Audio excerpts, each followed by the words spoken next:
Hey guys, and welcome back to Anna's Two Cents. I am finally back from a very long hiatus because I was studying, but we are back and stronger than ever, and I have so much I want to tell you guys, but we moved to YouTube. You're watching this on YouTube. Finally.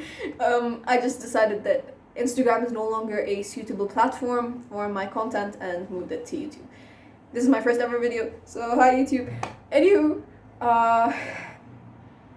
it is October. There's a few days left, but it is still October nevertheless. And it is almost Halloween. And it is also Breast Cancer Awareness Month.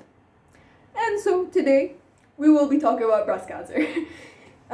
So before I get into anything cancer related, we must first understand the cell cycle, which is basically 9th grade biology, I think, or 10th grade, I'm not sure. Anywho, cell cycle comes in 4 stages. Growth number 1, and then DNA synthesis, and then growth number 2, and then mitosis, which is a fancy way of saying the cell splits into 2 cells.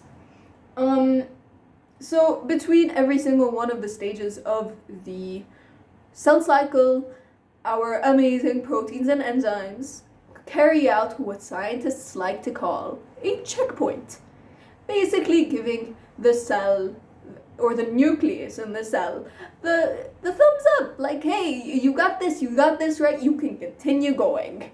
And there we have no notes, which usually makes sure that the new cells have nothing wrong with them. But in some cases, we get something called a mutation in the DNA.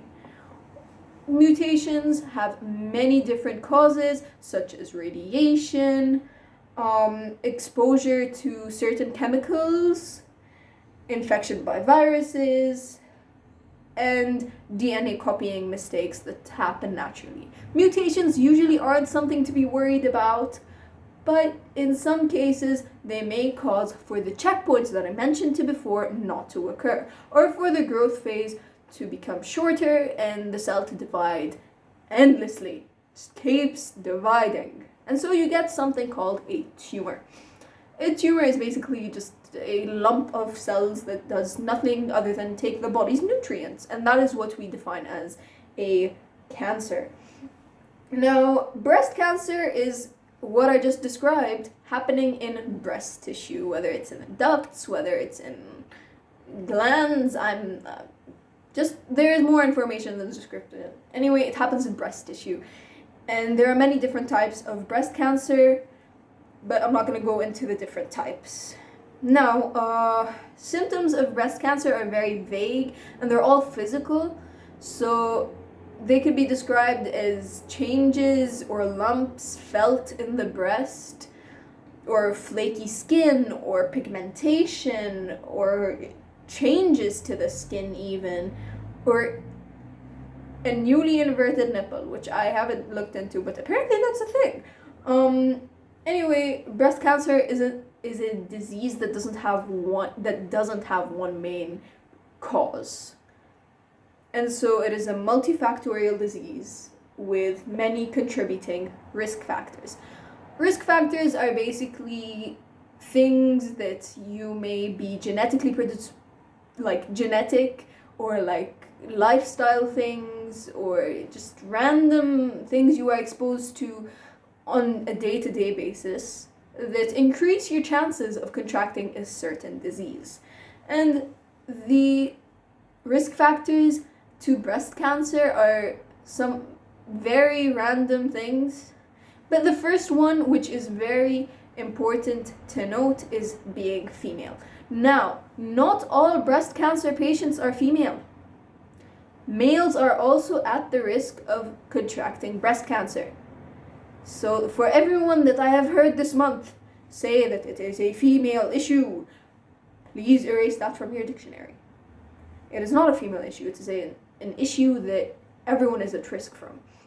But some people more than others, aka females, are at a higher risk than males. And so we find that more females contract breast cancer. And the rest of the risk factors are like being exposed to radiation, obesity, starting your period before the age of 12, having never gotten pregnant, getting pregnant for your first time at 30, postmenopausal hormone therapy, beginning menopause at an old age, and alcohol consumption.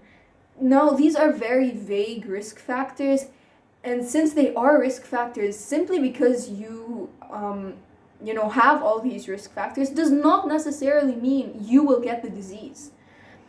And so it just makes people worry less when they know that they aren't definitely gonna get breast cancer if they have all of these things.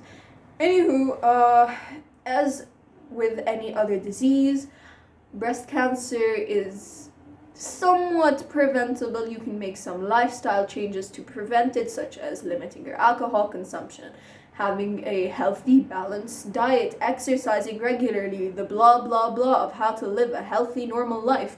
And there is also detection techniques, which is what cancer foundations mean when they say, have you gotten screened? Screening is a process which basically makes sure that you're A-okay and tells you, hey, you don't have cancer. Because the earlier you catch it, the easier it is to treat it. You can also check on yourself if you feel any abnormalities, feel any lumps. Call a doctor directly. Do not self-diagnose. Don't diagnose yourself with cancer. That is not a thing you should be doing. Anywho, reducing risk, as I said, can be done with lifestyle changes. Other than that, that is all the information I have for everyone today. And I'll see you guys next time. All of my sources will be in the description box below, as well as my Instagram.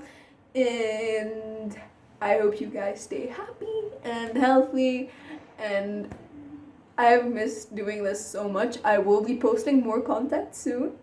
But yeah, have fun. Bye!